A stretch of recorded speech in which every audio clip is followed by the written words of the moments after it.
Hey guys, welcome to the Fairy Tale Podcast, your podcast for the greatest guild in the world. I'm getting all fired up just thinking about this episode.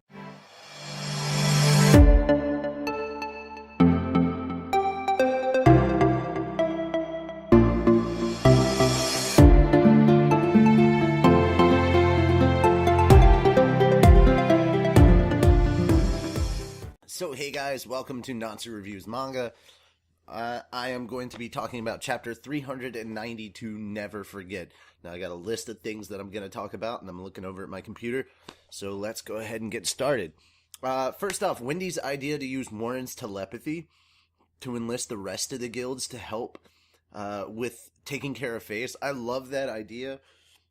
I love the concept that, you know, this is too big for just Fairy Tail to be involved in. We've had a little bit of Sabretooth with Sting and Rogue joining, but, you know, we haven't really had much in the way of outside assistance, and I feel like it's been a while. It's time for everybody to kind of unite, especially after the Grand Magic Games, you know, the Nirvana arc with the Rossian Sace. So I feel like this is a really good time to kind of bring all those guilds back together and stop Face. Like, let's unite. But the last time we really saw everybody kind of get together was the aftermath of the Dragon War in the Grand Magic Games arc. So I kind of think that, I mean, in my head, I think I put the Dragon War and the Grand Magic Games separate from each other, but some people do like to think of it as part of the Grand Magic Games arc, because there was a lot of build up to it. But, I mean, that's just my opinion. So, moving on, I especially love to see some more characters that we didn't get to see specifically in the Grand Magic Games, and bring in all the guilds. I would love to see all those characters kind of unite, and I think that'd be really, really cool. Obviously, I want to know what's going on with all the other characters in Fairy Tail, but I think this would be a great way to bring back some of the really big fan favorites that we've all been missing. I mean, we've kind of been seeing them in the anime, but it'd be great to get them back in the manga, you know, post Grand Magic Games. I think that'd be wonderful, and I'm really looking forward to it. All right. Next up, I was really glad to have the focus kind of shift off of Gray a little bit. It feels like we've had really Gray heavy chapters for a couple of weeks now, and I was glad to kind of, even for just a brief moment, to be able to be like, oh hey, Wendy, she exists. Let's go back to her, because there's other stuff that's happening at the same time that Gray is fighting Silver. And the chapter before that, the chapter just I didn't leave a good taste in my mouth. I didn't like it, so I was glad to have the focus shift off of there, even if just for a little bit. But eventually, the focus does shift back to Gray and Silver's fight again.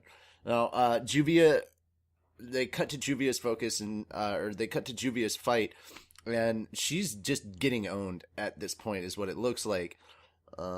And I just think that she needs to settle down and focus on her fight, because if she really wants to help Gray out, the best way that she can do that is to defeat her enemy and then move on to helping him out.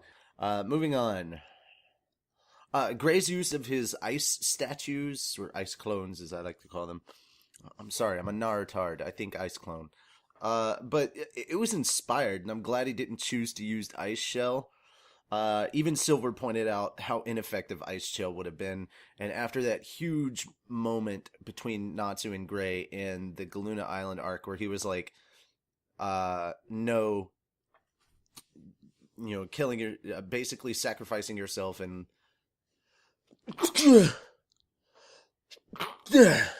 pardon me. Basically sacrificing yourself is not the way to go, especially in this battle. When you start losing key characters, it's going to make it worse for everybody else, because there's so many other things in it. There's so many more people that they're going to have to fight and contend with right now. There's so much going on. And at the same time, that does decrease the morale a little bit. There's just lots of reasons. Plus, it just wouldn't have worked on Silver at all. So I think that would have been useless. And also, I think we've had enough of the we've got enough from Natsu saying with the end of the Tower of Heaven arc, with that whole thing with Urza, that, you know, you live for your friends, you don't die for them. after being thawed from Ur's ice, he mastered Ice Demon Slayer magic. And I like that because that makes a lot more sense. He's like, hey, I wasn't always this.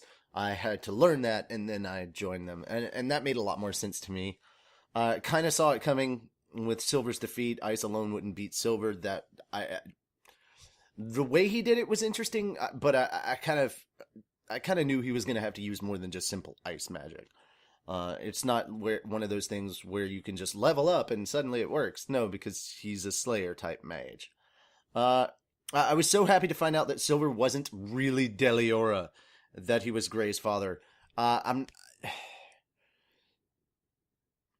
To me, this is a happy thing. To some of you, you're gonna be like, "Damn," and then others are gonna be. There's gonna be a debate going on, and I'm eager to hear your thoughts. Do you think he actually is Deliora, but his father's personality took over for a little bit, or was he making this up? What are your thoughts? Because there's a lot of interesting theories that I've seen flying around on the internet, so I'd love to hear your opinions. This was a good chapter. I give it 4 out of 5 stars. Much better than last week's by far. As you can see, 2-star increase. But there was a lot going on. Even though it was Gray centric, it wasn't like so focused on him that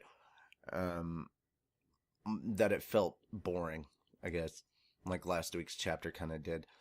But again, guys, these are just my opinions. I would love to hear what you guys think in the comments below. Again, after this video is over, please make sure to check the description for all the links to all of our social media. That is it for me. I'm Natsu. I will see you guys, hopefully, on the anime review if we can get it up in time.